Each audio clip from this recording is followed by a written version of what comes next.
bien, vamos a comenzar a desarrollar un tema que les contábamos, íbamos a tener después de esta pausa.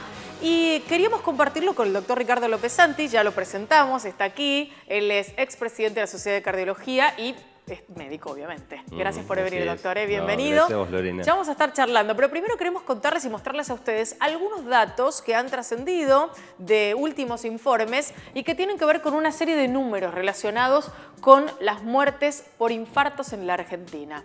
El primero de los datos es un número que da la cuenta de 42.000 personas que por año sufren en la Argentina un infarto. 15.500 de ellas mueren por no detectarse los síntomas a tiempo o por no recibir la atención médica adecuada y veloz. Estamos hablando de un promedio aproximado de 3 de cada 10. Las fuentes, como les decíamos de esto, son el Ministerio de Salud de la Nación, la Sociedad Argentina de Cardiología y la Federación Argentina de Cardiología. Son números estimativos. Hablábamos con el doctor acerca de que no hay números exactos por estos tiempos, pero vamos a empezar a meternos un poquito más en el tema y ya nos sentamos con el doctor para dialogar. ¿Cómo le va? ¿Qué tal, Saludos Lorena? oficialmente. ¿Cómo estás vos? Bueno, vamos a empezar a hablar, me parece que lo más importante tiene que ver con esta cuestión de la falta de atención veloz o de la falta de control o de desconocer a lo mejor los síntomas. ¿Cómo es este tema? En realidad, lo charlábamos recién en la pausa. Un individuo puede tener la mejor de las coberturas, el poder económico suficiente como para atenderse en el mejor lugar. Sin embargo, si una arteria de su corazón o de su cerebro se tapa en una hora inconveniente, en un lugar alejado de donde puede tener atención, puede costarle la vida. La experiencia de Néstor Kirchner es justamente uno de esos ejemplos. Claro. Eso se da en lo cotidiano y es lo que hace que estimativamente se produzcan aproximadamente unos 40.000 infartos por año, que como dijiste bien, es simplemente, digamos, una estimación. Lo importante, justamente, es que se pueden tomar medidas a nivel personal y a nivel comunitario. A nivel personal es el cuidado de lo que llamamos factores de riesgo. Sí. Nuestro peso, el hecho de hacer actividad física, no fumar, tener una dieta, digamos, adecuada, ayudar a manejar las situaciones que nos producen estrés. Desde lo colectivo, es básicamente estrategias que permitan acceder rápidamente a un individuo que ya se le ha tapado, digamos, una arteria y que debe recibir, digamos, una pronta atención. Bien. Hoy tenemos, gracias a Dios, tanto en hospitales públicos como privados, herramientas que permiten generar ese tipo de atención. Lo que es necesario de alguna manera diagramar, y en eso está tanto el Estado como el sector privado, abocados en generar corredores a través de los cuales se pueda llegar de un sanatorio o de un hospital de menor envergadura a uno que tenga esa capacidad de hacer una angioplastia a las 2 de la madrugada y destaparle la arteria a un paciente. En esa serie de corredores que usted menciona, estaba pensando en la importancia de poder llevar adelante los ejercicios de rehabilitación para una persona que acaba de descomponerse, que afortunadamente empezaron a cobrar mucha trascendencia e importancia en los últimos años. Y hay muchísima gente que está ocupándose de aprender cómo funciona, ¿no? Justamente el sábado vamos a tener una capacitación a empleados de control urbano que van a participar como banderilleros y cortadores de calles en una maratón el día domingo, donde van a participar 7.000, 8.000 personas y puede haber un evento en el cual un individuo pueda perder el conocimiento y hay que saber qué hacer, digamos, precisamente en ese momento, hasta que llega la cobertura de la ambulancia equipada como para asistir, digamos, a un paciente. Entonces, este empoderamiento de la comunidad, de empezar, digamos, a saber manejar momentos difíciles, ¿dónde es que está medianamente aceitado? Bueno, en Aeroparque, en Ezeiza, en algunos estadios de fútbol, como puede ser el de Boca, el de Newell's.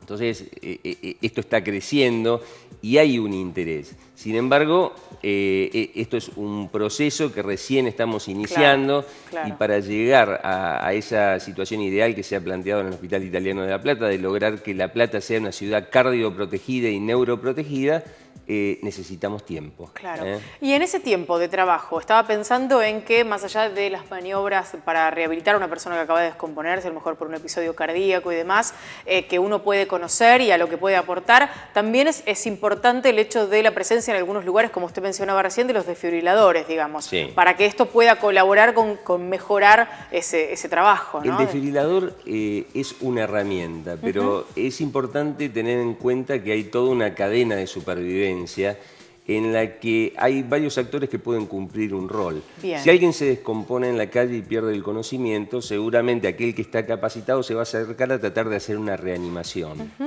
Pero tiene que haber paralelamente alguien que está llamando al 911 para que llegue de alguna forma a la ambulancia. Claro.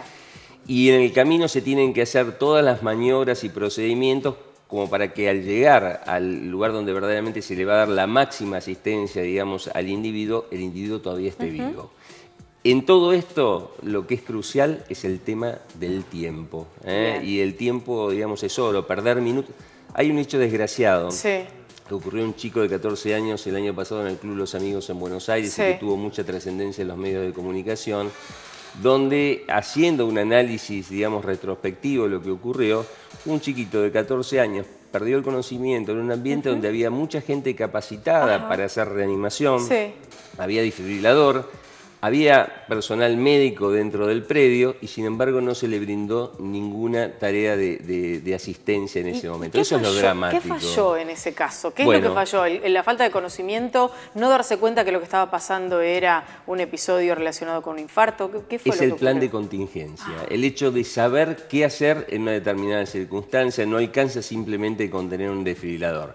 Hace unos años atrás, en el estadio de Newell's Old Boys, previo a un partido de fútbol, se hizo una demostración en la cual si un jugador se caía en el medio del campo, en lugar de ocurrir lo que vemos muchas veces por televisión, que se agarran la cabeza, que parecen que están llamando a alguien, hasta que después de 5 o 10 minutos entra una ambulancia y se lleva a un paciente que está muerto. Bueno, en este caso, en este simulacro, los jugadores lo que hacen es rodear al que se ha caído para permitir de alguna manera que preservar lo que es la escena en la cual se va a hacer la reanimación y directamente el ingreso de la ambulancia hasta el lugar donde está ocurriendo este episodio y el rápido traslado al lugar que corresponde. Una pregunta que por ahí puede parecer curiosa, pero digo, pensaba en ese episodio y en una escena de esas características. Si alguno de los jugadores supiera verdaderamente hacer reanimación cardiopulmonar, ¿debería hacerlo? ¿Puede hacerlo? ¿O hay algunas responsabilidades allí que no se condicen? No es tanto por un tema de responsabilidades, ¿no? Pero si dentro de lo que es el campo de juego hay un equipo que tiene los elementos como para hacer la reanimación, va a llegar con el desfibrilador en cuestión de segundos, el rol que le cabe en ese momento al jugador de fútbol es otro. Contener, estar perfectamente. Al lado me pasaría a mí, si yo voy caminando por la calle, encuentro que alguien se cae y rápidamente se acercan 2 médicos a reanimar, yo me voy a encargar de llamar al 911. Es decir, bueno, esto que surge espontáneamente en la vía pública, en un lugar público como puede ser un ministerio, como puede ser, digamos, un lugar de alto tránsito, como es el caso de Ezeiza o Aeroparque, no deben ser acciones espontáneas, sino que debe haber un manual de procedimientos que diga quién es el que se tiene que hacer responsable, digamos, del operativo. En ese sentido estaba pensando en que, como usted decía, un trabajo que va a llevar un tiempo, ¿no? Y se está encaminando hacia ese lugar.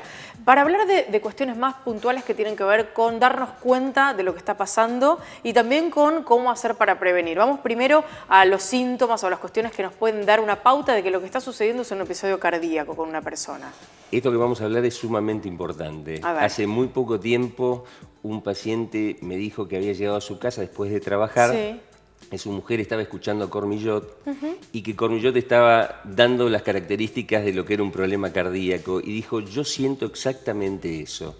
Fueron a consultar y evidentemente él estaba cursando un síndrome coronario agudo. Muy impresionante. Es impresionante, pero bueno, este es el poder de los medios, que de pronto se mete en la casa de familia y hace reflexionar de cuestiones que quizás a un individuo le están pasando desde hace unos días y sin embargo no hizo la consulta. Entonces, lo crítico es el dolor de pecho, que lo característico es de tipo opresivo, es como una plancha que se apoya, digamos, sobre el pecho y que puede tener extensión hacia los brazos. o hacia la espalda. Bien. A veces los dolores son menos característicos y pueden llevar a algún tipo de confusión, pero igual si es un individuo de mediana edad con algún factor de riesgo, además que justifique el hecho de hacer una consulta. Hay algunos síntomas que son símil angor, que es ese dolor en el pecho, como es la falta de aire. Ajá. El hecho de individuos que han percibido palpitaciones y mareos justifica de alguna manera la consulta. Y si estos síntomas han sido leves en un comienzo, hace 3, 4 días, pero uno nota que están progresando, aunque no sean de una gran intensidad, justifican el hecho de realizar, digamos, una consulta como para tener, digamos, una evaluación adecuada. Bien.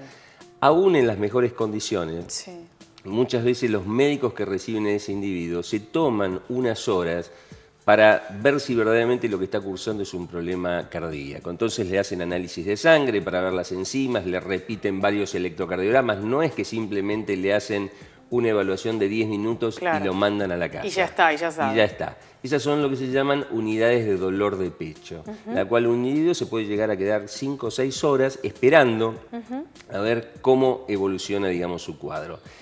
¿Y por qué se toma tanto tiempo para definir una instancia de esta? Justamente por lo que estabas mostrando recién en la placa. Las probabilidades de que un individuo en las primeras horas que se le tapa una arteria pueda tener una muerte súbita. Y eso es lo que tratamos de prevenir. En cuanto a las cuestiones que tienen que ver justamente con la prevención, ¿no? Digo, estar atentos a estas cosas y saber que uno tiene que prestarles atención a síntomas que no son naturales, es normal, es que algo nos está pasando, que el cuerpo algo nos está diciendo. Pero digo, además, ¿cuáles son las cosas a tener en cuenta para intentar evitar que esto nos pase, para poder tener una vida más sana y tratar de que un infarto no nos sorprenda? El primer punto es comprender que la prevención es algo integral. No existe el que se cuida del peso nada más y no se pone el cinturón de seguridad cuando se sube al auto, o la mujer que no se va a hacer el PAP. La prevención es un concepto integral en la cual de alguna manera tomamos conciencia de que lo más trascendente en nuestra vida es la vida misma. Por consiguiente debemos tomar ciertos recaudos para asegurarnos de que las cosas van bien. Y vamos a tomar recaudos en aquellas cosas en las cuales los riesgos son mayores. La enfermedad cardiovascular es la principal causa de muerte, por consiguiente me tengo que cuidar de esto. ¿En qué cuestiones? Cuestiones sencillas que tienen que ver con la actividad física, la alimentación, el hecho de guardar el peso, estar en ambientes libres de humo de tabaco.